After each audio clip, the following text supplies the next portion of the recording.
लेकिन मम्मी का चप्पल भी कभी कभार ब्रह्मास्त्र बन जाता है भाइयों। लेखक की बेटी ने लेखक से ये सवाल पूछ दिया कि पापा पापा नाखून क्यों पड़ते हैं? अगर मैं टीवी के अंदर चला जाऊं तो क्या मैं कार्टून बन जाऊंगा? क्या बादल भी बाथरूम जाते हैं? हम सोते क्यों हैं अगर हम ना सोए तो कैसन बा आप लोग? तो हम लोग जो है हिंदी का चौथा नंबर चैप्टर यानी नाखून क्यों पड़ते हैं, इस चैप्टर को कार्टून के जरिए पढ़ने वाले हैं। तो चलो इस वीडियो को शुरू करते हैं। वीडियो शुरू करने से पहले हम लोग लेखक परिचय के बारे में जान लेते हैं, वो भी लेखक के मुंह से।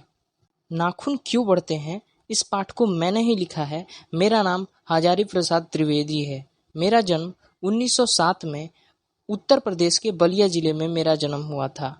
मेरी मृत्यु दुर्भाग्यवश 1989 में दिल्ली में हो गई थी।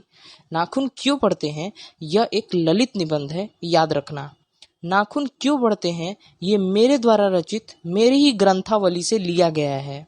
मेरे कुछ प्रमुख रचनाएं हैं, जैसे अशोक के फूल, विचार वितर्क, विचार प्रवाह, आलोक पर्व, बाल भट्ट की आत्मकथा, अनादास का पोथा और हिंदी साहित्य का आदिकाल और हिंदी साहित्य की भूमिका। यही मेरी प्रमुख रचनाएं हैं, इतना याद रख लेना। आलोक पर्व पर मुझे साहित्य अकादमी पुरस्कार मिला था और मैं काशी हिंदू विश्वविद्यालय का प्रोफेसर रह चुका था। तो जाओ अब जा करके अच्छे से कहानी समझ लो। बच्चे कभी कभी ऊटपटांग सवाल पूछ देते हैं, जैसे अगर मैं टीवी के अंदर चला जाऊं तो क्या मैं कार्टून बन जाऊंगा? क्या बादल भी बाथरूम जाते हैं? हम सोते क्यों हैं अगर हम ना सोए तो? रात में सूरज कहाँ चला जाता है? ऐसे अजीबोगरीब सवाल बच्चे पूछ देते हैं, जिसका जवाब देना हमारे लिए मुश्किल ही नहीं नामुमकिन हो जाता है।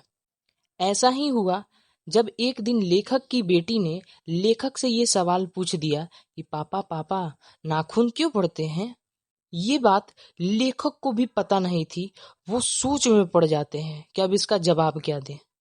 नाखून हमारी पाशवृत्ति है, यानी पुरानी यादें हैं। जब मनुष्य जंगली था तो वो अपने नाखूनों को अस्त्र के रूप में इस्तेमाल करता था। इंद्र भगवान का ब्रज दधीची मुनि के हड्डियों से बना हुआ था, जो बहुत ज्यादा मजबूत था। लेकिन मम्मी का चप्पल भी कभी कभार ब्रह्मास्त्र बन जाता है भाइयों। फिर आए आर्य लोग, उन्होंने लोहा का आविष्कार किया।